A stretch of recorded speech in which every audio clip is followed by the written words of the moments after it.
अस्सलाम वालेकुम everyone, doctor Maria hair. आज इस लेक्चर में हम सी सेक्शन को स्टडी करेंगे अकॉर्डिंग टू CPSP फॉर्मेट। हम सी सेक्शन की इंडिकेशंस के बारे में देखेंगे, कैटेगरीज के बारे में बात करेंगे, प्रोसीजर के बारे में, कॉम्प्लिकेशंस के बारे में और तमाम प्रीवियस MCQs जो इस टॉपिक से रिलेटेड पूछे गए हैं। सबसे पहले इम्पोर्टेंट चीज़ क्या है कि incidents. Around 25 to 30% of women have a caesarean birth. तो ये MCQ पूछा जाता है, यानी 1 in 4 फीमेल्स का सिजेरियन होता है। अब एक और यहाँ पर MCQ आता है कि सी सेक्शन इमरजेंसी में भी होता है और सी सेक्शन जो होता है वो प्लान्ड भी होता है। तो अगर प्लान्ड की वजह पूछे तो मोस्टली ब्रीच डिलीवरी होती है, और अगर वो पूछें कि इमरजेंसी में हुआ है तो या तो फीटल डिस्ट्रेस उसकी वजह होती है या poor progression of the labour होता है। Now there are the indications of C section. C section के कई इंडिकेशंस हैं, लेकिन ये 5 आपको याद होनी चाहिए और इनमें से ज़रूर एक ना एक MCQ आता है।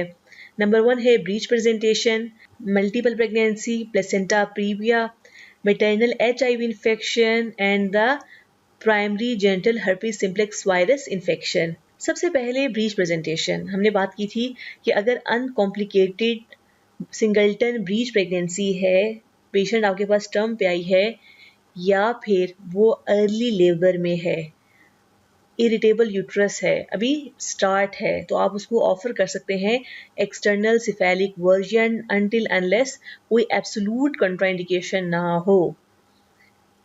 और ख़ास तौर पे कौन सी बातें आपने याद रखनी है कि अगर पेशेंट में जब तक इस्टेब्लिश्ड लेबर ना हो, फीटल कॉम्प्रोमाइज़ ना हो, रप्चर्ड मेम्ब्रेन और वेजिनल ब्लीड ना हो, सीवियर हाइपरटेंशन ना हो या कोई और एब्सोलूट कंट्राइंडिकेशन ना हो, MCQ में सिनेरियो में ना लिखा हो, तब तक आपने उसको ये ऑफ़र करना है।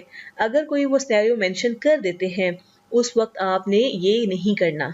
तो ये बहुत ही इम्पोर्टेंट MCQ है। हमने प्रीवियस प्रेजेंटेशन में बात की थी कि अगर कोई primary gravida multi gravida term पे आती है, उसको आपने एक्सटर्नल स्फेरिक वर्जन ऑफर करना है। सिर्फ याद रखनी है एब्सोलूट कॉन्ट्राइंडिकेशंस।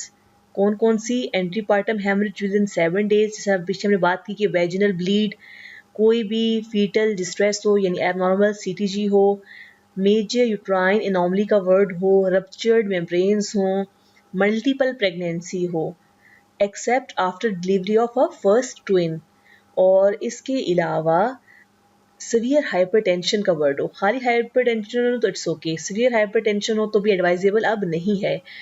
इसके अलावा where caesarean section is necessary for the other reasons. तो ये सारी की सारी क्या है? एब्सोलूट कॉन्ट्राइंडिकेशंस हैं। ये तो एब्सोलूट कॉन्ट्राइंडिकेशंस हैं, और जो सीवियर हाइपरटेंशन है ये रिलेटिव कॉन्ट्राइंडिकेशन है। नाइस सब कहता है कि जब सीवियर हाइपरटेंशन हो तब भी आप ECV ना करें, लेकिन अगर यूट्रस इरिटेबल है तो आप उसको तब भी ऑफर कर सकते हैं ECV। और अगर अर्ली लेबर है, फीटस इंगेज है, तब भी आप उसको डिसंगेज करके ECV कर सकते हैं। लेकिन कोई कॉन्ट्राइंडिकेशन हो तो फिर क्या करना है? अब देखिए, डिपेंड करता है कि पेशेंट किस स्टेज ऑफ लेबर में है। अगर वो एक्टिव लेबर में है, इस्टेब्लिश्ड लेबर हो गया है और कोई कॉन्ट्राइंडिकेशन नहीं है वेजिनल बर्थ की, तो तब आप वेजिनल ब्रीच डिलीवरी करवाएंगे। लेकिन अगर कोई कॉन्ट्राइंडिकेशन ऑफ वेजिनल बर्थ मौजूद है तो आप फिर सी सेक्शन करवाएंगे। यानी पेशेंट एक्टिव लेबर में है, बेबी की जो नेक है वो हाइपर एक्सटेंडेड है, कॉर्ड अराउंड द नेक है, वेट ज़्यादा है या वेट बहुत कम है, तो फिर आप सी सेक्शन कर देंगे।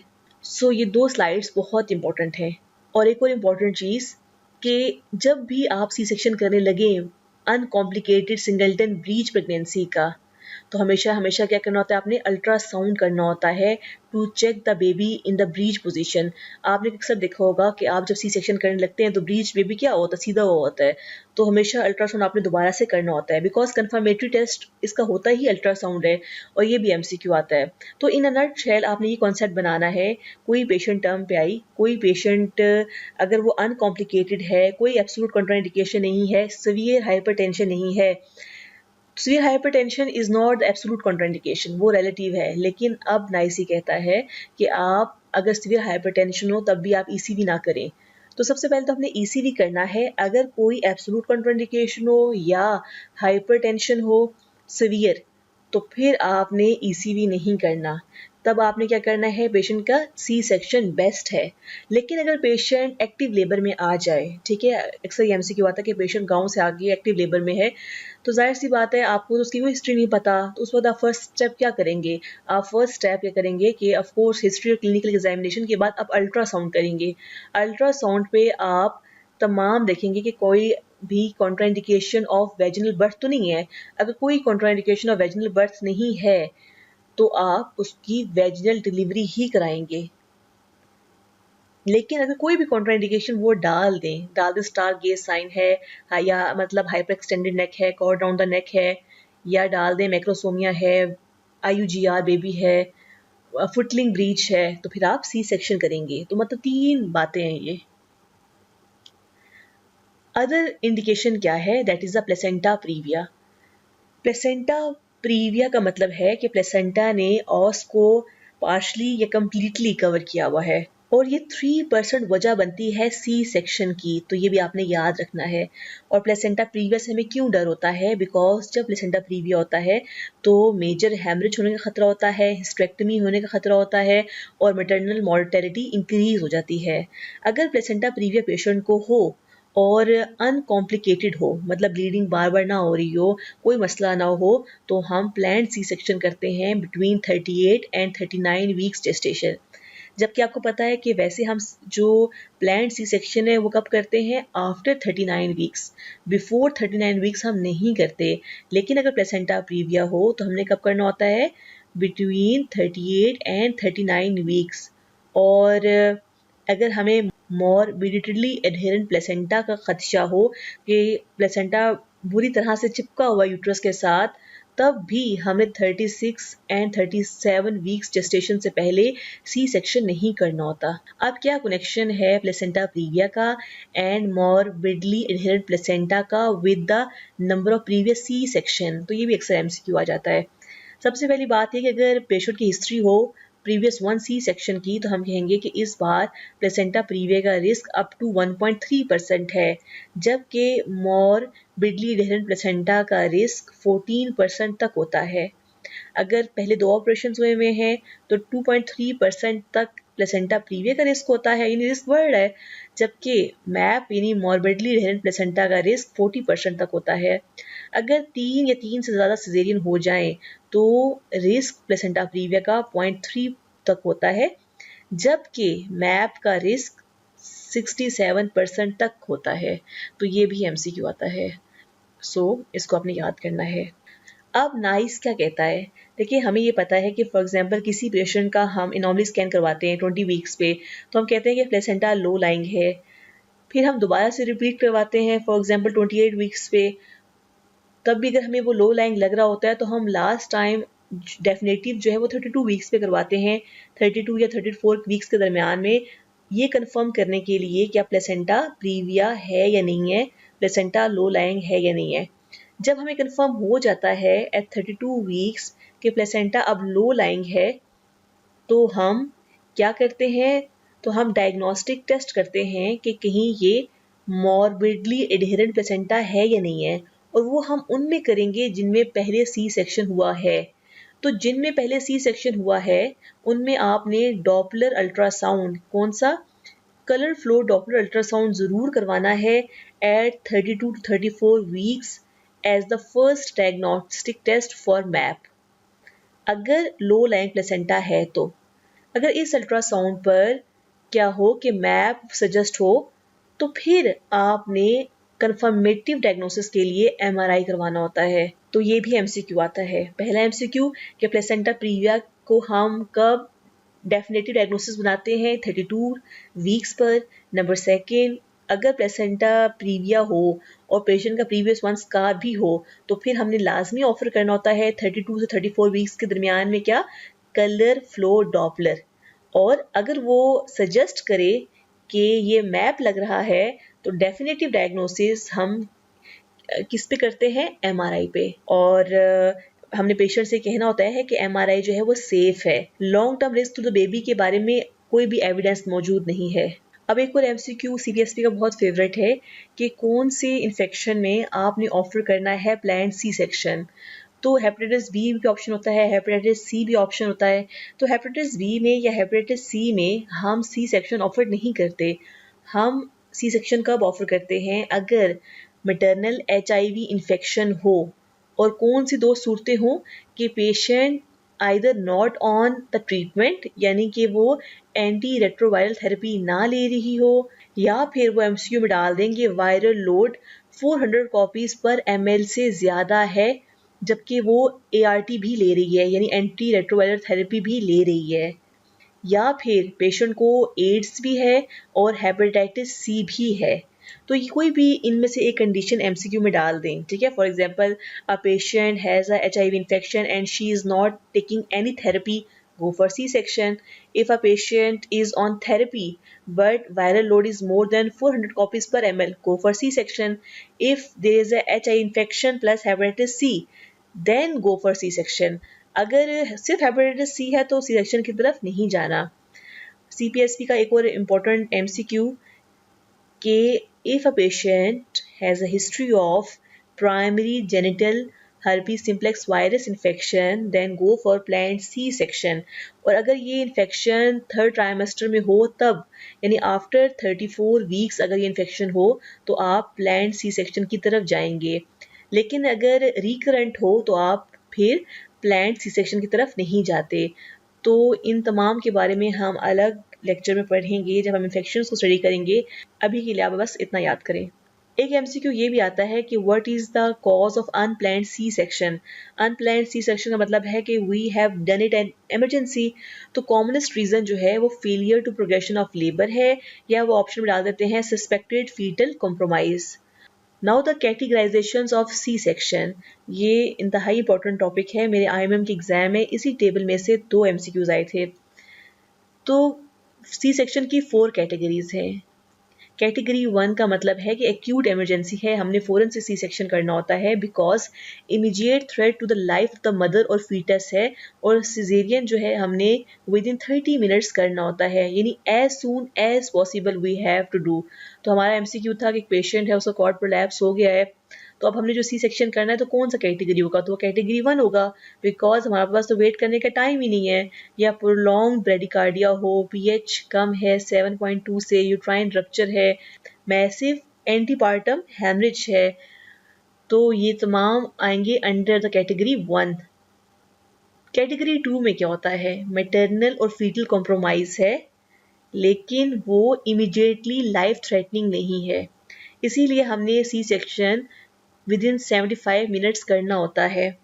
ये भी हमने एज सुन एज पॉसिबल करना होता है लेकिन थोड़ा सा टाइम की एक्सटेंशन है इसमें, जिसे failure to progression in labour है।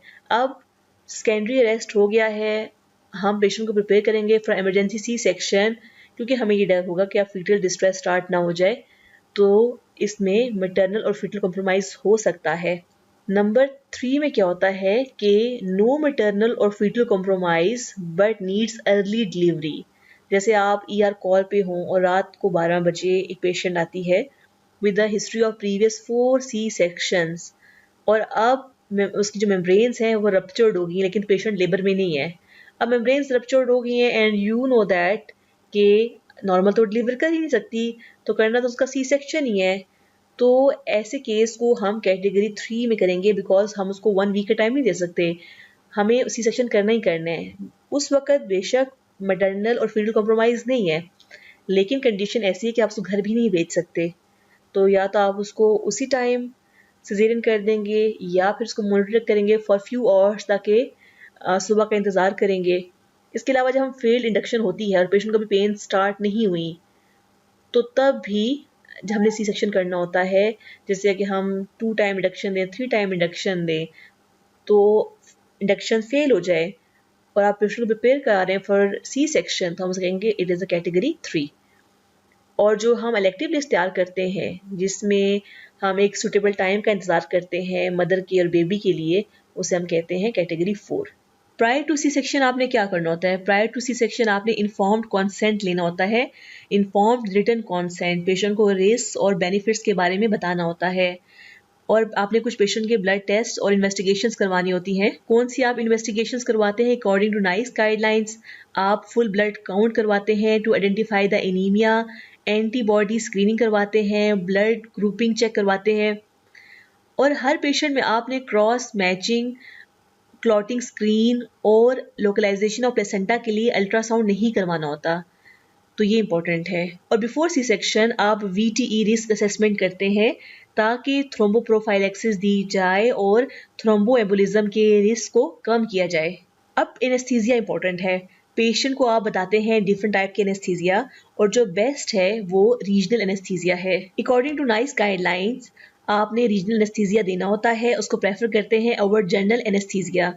इवन अगर प्लेसेंटा प्रीविया डायग्नोस हो तब भी आप रीजनल एनेस्थीसिया देंगे। हाँ, अगर मैसिव एंटीपार्टम हेमरेज है, ज़्यादा ब्लीडिंग हुई है, तो फिर हम GA देते हैं, वरना रीजनल एनेस्थीसिया देते हैं। और जैसे ही एनेस्थीसिया देते हैं, पेशेंट को स्पाइन पोजीशन में लेटाते हैं, तो उसे आप left lateral tilt up to 15 degree दें, या फिर एप्रोप्रिएट यूट्राइन डिस्प्लेसमेंट करें ताकि मदर हाइपोटेंशन में ना जाए।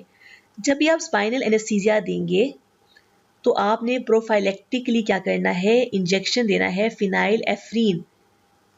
आप फिनाइल एफ्रीन क्यों देते हैं? वही मैटरनल हाइपरटेंशन को प्रिवेंट करने के लिए। तो ये सारे क्वेश्चंस पूछे जा चुके हैं। एक और कंट्रोवर्शियल MCQ देखिए, यहाँ लिखा हुआ है कि जब भी सी सेक्शन होता है तो हम पेशेंट को एंट एसिड देते हैं या फिर H2 receptor antagonist mean proton pump inhibitor. तो the use of proton pump inhibitor ये अब ऑफ लेबल यूज है। तो बेस्ट क्या हो गया? एंट एसिड। तो हमने क्या देना होता है पेशेंट को? एंट एसिड, ताकि आप गैस्ट्रिक एसिडिटी को कम कर सकें और गैस्ट्रिक वॉल्यूम को रिड्यूस कर सकें। आफ्टर कैथराइजेशन हम स्किन को क्लीन एंड ड्रेप्ड करते हैं। तो एक MCQ ये भी आया हुआ था कि स्किन इन्फेक्शन की प्रिवेंशन के लिए बेस्ट सोल्यूशन कौन सा है? तो वह है alcohol based chlorhexidine skin preparation. अगर ये मौजूद ना हो तो हम फिर alcohol based iodine skin preparation use कर सकते हैं। अब प्रोफाइलेक्टिक एंटीबायोटिक्स के बारे में बहुत अहम क्वेश्चन आता है कि हम ये कब देते हैं। बुक्स में क्या लिखा होता है कि आपने बिफोर स्किन इंसिजन देना होता है। तो अगर ये ऑप्शन हो तो आप इसको टिक लगाएं, या फिर कोई भी जो नियरेस्ट टाइम हो, यानी 10 मिनट्स के अंदर, 20 मिनट्स के अंदर। ऑप्शंस में अगर अक्सर क्या लिखा होता है 30 मिनट्स के अंदर, तो आप 30 मिनट्स के अंदर ये इंजेक्शन लगा दें। तो जितना नियरेस्ट टाइम हो प्रायर टू स्किन इंसिजन आप उसको टिक लगाएं। अब है प्रोसीजर ऑफ सी सेक्शन। अब हम देखेंगे कि प्रोसीजर ऑफ सी सेक्शन में क्या इंपॉर्टेंट पॉइंट्स हैं और क्या MCQs आते हैं। सबसे पहले हम देते हैं स्किन इंसिजन, और 3 टाइप्स की स्किन इंसिजन होती हैं। सबसे पहले है फेरेंस्टील स्किन इंसिजन। ये लो ट्रांसवर्स, कर्व्ड और सुप्रा प्यूबिक इंसिजन होती है। इसमें अपने एक वर्ड याद रखना है कि शार्प डायसेक्शन हम यूज़ करते हैं टू ओपन द स्किन के बाद सबक्यूटेनियस टिश्यू, और फिर आता है रेक्टस शीट। तो हमने शार्प डायसेक्शन से इनको ओपन करना होता है, फिर रेक्टस शीट को हम मसल से सेपरेट करते हैं, और फिर हम पेरिटोनियम को पिक करते हैं। अब जब हम पेरिटोनियम को पिक करते हैं तो इसमें पेरिटोनियम को भी हम ओपन करते हैं विद अ शार्प डायसेक्शन। ये एक वर्ड पूछ सकते हैं, क्योंकि जो बेस्ट इंसिजन होती है वो जोल कोहन्स इंसिजन होती है। तो ये आपको याद होना चाहिए। इस इंसिजन में एक हम स्मॉल ट्रांसवर्स इंसिजन देते हैं, और उसके बाद सबक्यूटेनियस टिश्यू को और रेक्टस शीट को भी हम एक स्मॉल ट्रांसवर्स इंसिजन देते हैं, और फिर बाकी जो ओपनिंग है वो ब्लंट डायसेक्शन से करते हैं। इसी तरह से हम पेरिटोनियम को पिक करते हैं, एक स्मॉल सा इंसिजन सेंटर में देते हैं, और बाकी ओपनिंग जो है हम ब्लंट डायसेक्शन से करते हैं। इसका फ़ायदा क्या होता है कि शॉर्टर ऑपरेटिंग टाइम होता है, लोअर ब्लड लॉस होता है, लेस जो है वो फीवर एंड लेस पेन होती है जब हम इसे कंपेयर करते हैं विद द फेरेंस्टील इंसिजन से। तो ये MCQ में ऑप्शन में आ जाता है कि बेस्ट स्किन इंसिजन कौन सी है, या वो ये पूछ लेते हैं कि इसका क्या फ़ायदा है। तो जितने भी इसके एडवांटेजेस हैं आपने इसको याद करना है। अब है वर्टिकल स्किन इंसिजन। इसके बारे में भी अक्सर पूछ लेते हैं। वर्टिकल स्किन इंसिजन जो है वो एक मिड लाइन स्किन इंसिजन है, और ये हम कब देते हैं? जब हमने एक्सेस हासिल करनी हो to abdomen as well as to the pelvis. यानी अगर हमने upper segment of the uterus तक एक्सेस लेनी हो, फॉर एग्जाम्पल प्लेसेंटा प्रीविया है या लोअर सेगमेंट यूट्राइन फाइब्राइड है, तो क्या होगा कि हमने फंडस के एरिया से बेबी को डिलीवर करना होता है। तो इंसिजन देने के लिए हमें ज़्यादा एरिया रिक्वायर्ड होता है, तो हम मिड लाइन इंसिजन देंगे। इसका नुकसान क्या होता है कि ज़्यादा पेशेंट को पेन होगी, हायर इंसिडेंस ऑफ वुड डायसेंस होगा। इसके अलावा जाहिर सी बात है कि ये कॉस्मेटिक भी नहीं होता। Now there is the opening of the uterus. एक क्वेश्चन ये आता है कि आपने इंसिजन कहाँ देनी होती है, तो हमने incision upper segment of the lower uterine segment पर देना होता है। और हमने लोअर यूट्राइन सेगमेंट पर इंसिजन क्यों देना होता है, बिकॉज ये थिनर होता है और लेस वॉस्कुलर होता है, तो ब्लीडिंग कम होगी।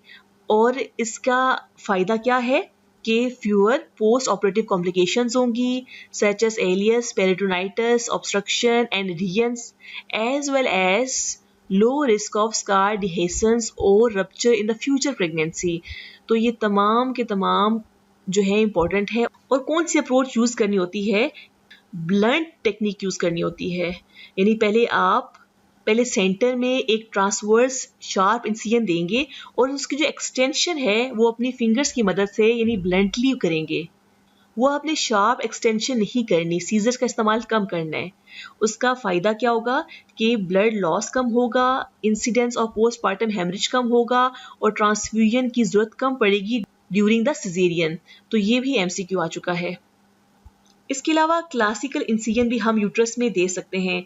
क्लासिकल इंसिजन का मतलब ये होता है कि हम मिड लाइन इंसिजन दें। और इसकी इंडिकेशंस क्या है, अगर प्री टर्म डिलीवरी करवानी हो तो प्री टर्म डिलीवरी में क्या होता है कि यूट्रस अभी प्रिपेयर नहीं होता, उसमें लोअर सेगमेंट नहीं बना हुआ होता, तो उसमें भी हमें क्लासिकल इंसिजन देना पड़ जाता है। या रप्चर्ड मेम्ब्रेन्स हो with a transverse lie and back is the presenting part, या प्लेसेंटा प्रीविया हो और सर्वाइकल फाइब्रॉइड्स हो, फीटल एबनॉर्मलिटी हो जैसे कॉन्जॉइंट ट्विंस, इन तमाम कंडीशंस में हम क्लासिकल इंसिजन देते हैं। इसके अलावा जब हम बेबी को डिलीवर करते हैं तो आपने फीमेल को इन्फॉर्म करना होता है कि सी सेक्शन की वजह से रिस्क ऑफ फीटल एसिलरेशन जो है वो अबाउट 2% होता है। और सी सेक्शन के दौरान हम यूज़ ऑफ फॉरसेप्स कब करते हैं, अगर difficulty in the delivery of the baby हो। और जैसे ही बेबी डिलीवर हो आपने यूज़ करना होता है 5 इंटरनेशनल यूनिट ऑफ ऑक्सीटोसिन। इससे क्या होगा कि यूट्रस की कॉन्ट्रैक्शंस होंगी और डिक्रीज होगा ब्लड लॉस। अब रिमूवल ऑफ प्लेसेंटा आपने कैसे करना होता है, तो ये भी एमसीक्यू आता है। तो आपने बताना है कि आफ्टर सी सेक्शन आपने कंट्रोल कॉन्ट्रैक्शन के थ्रू प्लेसेंटा को रिमूव करना होता है। जो हम नॉर्मली मोस्टली लोग क्या कर रहे होते हैं कि हैंड्स की मदद से प्लेसेंटा को रिमूव कर रहे होते हैं, तो वो नहीं करना होता। तो मैनुअल रिमूवर नहीं करना, क्योंकि we want to reduce the risk of endometritis. तो ये भी एमसीक्यू पूछते हैं कि अगर मैनुअल रिमूवल ऑफ प्लेसेंटा करेंगे तो क्या होगा, एंडोमेट्राइटिस हो जाएगा। अब कई पीजी क्या करते हैं कि यूट्रस को out of the body stitch करते हैं, रिपेयर करते हैं। तो आपने इंट्रा पेरिटोनियल रिपेयर करना है, perform intra peritoneal repair of the uterus. Why, because अगर आप बाहर रिपेयर करेंगे तो मोर पेन के साथ ये एसोसिएटेड होगा। अब है क्लोजर ऑफ द यूट्रस। हम नॉर्मली क्या कर रहे होते हैं कि यूट्रस को डबल लेयर में क्लोज करते हैं, और अगर क्लासिकल सी सेक्शन करें तो 3 लेयर्स में भी क्लोज कर रहे होते हैं। But according to the NICE guideline आप या तो सिंगल लेयर यूज़ करें या डबल लेयर में इसको क्लोज करें। ये डिपेंड करता है क्लिनिकल सर्कमस्टांसिस पे। और अगर आप सिंगल लेयर में क्लोज करेंगे तो it will not increase the risk of post operative bleeding और uterine rupture in the subsequent pregnancy. तो आपने ये बात याद रखनी है। अब बाज़ लोग ये कहते हैं कि जिस स्टेप्स में आप एब्डोमेन को ओपन करते हैं उन्हीं स्टेप्स में आप एब्डोमेन को क्लोज करें, लेकिन गाइडलाइंस ये कहती हैं कि do not suture the visceral और द पैराइटल पेरिटोनियम। और ऐसा करने से कोई डिसएडवांटेज नहीं है बल्कि एडवांटेजेस हैं। क्या एडवांटेजेस हैं कि इससे रिड्यूस ऑपरेटिंग टाइम होगा, need for the post operative analgesia होगा और मैटरनल सेटिस्फेक्शन इम्प्रूव होगी। तो ये भी एमसीक्यू आ चुका है और ये गाइडलाइन में 2004 से है। अब है the closure of anterior abdominal wall. Anterior abdominal wall को आपने कैसे सूचर करना होता है, it depend upon the type of incision. अगर मिड लाइन स्किन इंसिजन दी जाए तो आपने मैस क्लोजर करना होता है of the rectus sheath and the subcutaneous tissue. ये सीपीएसपी का बहुत ही फेवरेट क्वेश्चन है कि मिड लाइन इंसिजन में आप कौन सा क्लोजर करते हैं, मैस क्लोजर। और किससे करते हैं, स्लोली एब्जॉर्बेबल कॉन्टिन्यूस सूचर की मदद से। और हम मैस क्लोजर क्यों करते हैं, इससे करने से रिड्यूस्ड होता है wound pain, sinus formation, incisional hernia and the wound dehiscence। तो ये आपने नहीं भूलना। और अक्सर ये क्वेश्चन पूछते हैं कि to reduce the chances of wound dehiscence in midline skin incision one should do mass closure of the rectus sheath and the subcutaneous tissue। एक और एमसीक्यू आता है कि बर्स्ट एब्डोमेन या वुड हाइसेंस जो है वो किन में ज़्यादा होता है, किन में रिस्क उनका ज़्यादा होता है। तो आपने याद रखना है कि सबसे ज़्यादा उनका रिस्क जो है, सबसे पहले वो ओबेसिटी में होता है, फिर उसका रिस्क जो है वो डायबिटीज़ में होता है, और फिर उसका रिस्क जो है वो यूज़ ऑफ द स्टीरॉयड होता है। अगर ऑप्शन में पहले दो ऑप्शंस ना हो तो आप ज़ाहिर सी बात है स्टीरॉयड को टिक लगाएंगे। अगर तीनों ऑप्शंस में हो तो पहले आपने ओबेसिटी को टिक लगाना है। तो इसका जो निमोनिक है दैट इज़ द ऑड्स। अगर ट्रांसवर्स स्किन इंसिजन हो तो रेक्टस शीट को आपने क्लोज करना है by using a non locking continuous absorbable suture के साथ। अब एक और इम्पॉर्टेंट चीज़, कई पीजी क्या करते हैं कि वो पेरिटोनियम को भी अच्छे से स्टिच कर लेते हैं, मसल्स को अप्रॉक्सीमेट करके भी अच्छे से स्टिच कर लेते हैं, और रेक्टस शीट को भी अच्छे से। तो हम जो पूछते हैं कि जी पेरिटोनियम स्टिच क्यों की या मसल्स को स्टिच करें, क्या लॉजिक है? तो ये कहते हैं इंसिजनल हर्निया ना हो जाए, पेशेंट को फिर हर्निया हो जाता है। तो हर्निया का होना या ना होना डिपेंड करता है कि आपने रेक्टस शीट को किस तरह से सूचर किया है। वो इस पर डिपेंड नहीं करता कि आपने पेरिटोनियम को किस तरह स्टिच किया है या मसल्स को, क्योंकि वो तो रिकमेंडेड ही नहीं है। आपने रेक्टस शीट को अच्छे से क्लोज करना होता है, अच्छे से उसको सूचर करना होता है to prevent the risk of incisional hernia or the wound dehiscence or the sinus formation।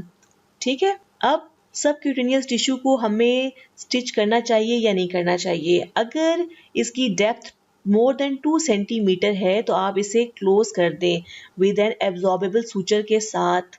क्यों हम ऐसा चाहते हैं? Because we want to decrease the incidence of wound infection. अब स्किन क्लोजर हमने कैसे करनी होती है, हम ओटी में कैसे करते हैं? या तो हम सब क्यूटिकुलर स्किन इंसिजन करते हैं आइदर विद एब्जॉर्बेबल सूचर के साथ, या फिर हम प्रोलीन यूज करते हैं ताकि पेशेंट को हम बुलाते हैं कि आप 7 दिन के बाद आए और टांके निकलवा लें, या फिर हम इंटरप्टेड सूचर्स लगा सकते हैं, या फिर हम स्टेपल्स यूज़ कर सकते हैं। अब स्टेपल्स जो है वो रिकमेंडेड नहीं है। और अगर ये एमसीक्यू आए, एक पेशेंट है उसमें इंक्रीज रिस्क ऑफ हीमाटोमा है या इन्फेक्शन है, तो हम कौन सा मेथड यूज करेंगे? हम इंटरप्टेड मेथड यूज करेंगे। क्यों? क्योंकि इसमें एक या दो हम स्टिच को रिमूव कर सकते हैं अगर हमें ड्रेनेज रिक्वायर्ड हो तो। और स्टेपल्स हम अब यूज क्यों नहीं करते? क्योंकि इससे बहुत ज्यादा पेन होती है। सबसे बेस्ट कौन से होते हैं? सब क्यूटिकुलर एब्जॉर्बेबल सूचर्स, बिकॉज इनमें लेस पेन होती है, कॉस्मेटिक इफेक्ट इनका गुड होता है और इनको रिमूव भी नहीं करना पड़ता। अब एक और क्वेश्चन आता है कि अगर आपने सी सेक्शन इसलिए किया है कि आप फीटल कॉम्प्रोमाइज सस्पेक्ट कर रहे थे, तो जैसे ही बेबी डिलीवर होगा आपने measurement of cord blood gases के लिए सैंपल लेना है। और सैंपल कहाँ से लेना है? अम्बिलिकल आर्टरी से एंड वेन से। तो इसे हम बोलते हैं paired umbilical artery and when. तो ये नहीं करना कि सिर्फ अम्बिलिकल आर्टरीज ले रहे हैं या सिर्फ अम्बिलिकल वेन से ले रहे हैं, आपने दोनों से लेना है। पोस्ट ऑपरेटिव मैनेजमेंट, जब भी सी सेक्शन हो 1-to-1 केयर देनी चाहिए पेशेंट को। और पहले 30 मिनट के लिए हर 5 मिनट के बाद आपने पेशेंट के वाइटल्स चेक करने हैं। उसके बाद हर 30 मिनट के बाद फर्स्ट 2 आवर्स के लिए आपने वाइटल्स चेक करने हैं। तो जो हम मॉनिटरिंग चार्ट बनाते हैं उसको आप इस तरह से बनाएं ताकि आपको ये हमेशा के लिए याद रहे। और अगर उसके बाद रिक्वायर्ड हो तो उतने टाइम के मुताबिक आप मॉनिटरिंग चार्ट बना लें। और एक और इम्पॉर्टेंट चीज़ कि हमने एनपीओ का ब्रेक करवाना होता है। जैसे ही पेशेंट को भूख लगे, प्यास लगे, आप इंकरेज करें to eat and drink as soon as they feel. और कैथेटर को हम यूजुअली कब रिमूव करते हैं? After 12-24 hours. अर्ली मोबिलाइजेशन और हाइड्रेशन को हमने इंकरेज करना होता है। थ्रोम्बोप्रोफाइलेक्सिस हमने देनी होती है इफ रिक्वायर्ड। और इमरजेंसी सी सेक्शन के बाद तो हम देते ही हैं 1 वीक के लिए। So for 1 week after emergency C section we have to give थ्रोम्बोप्रोफाइलेक्सिस।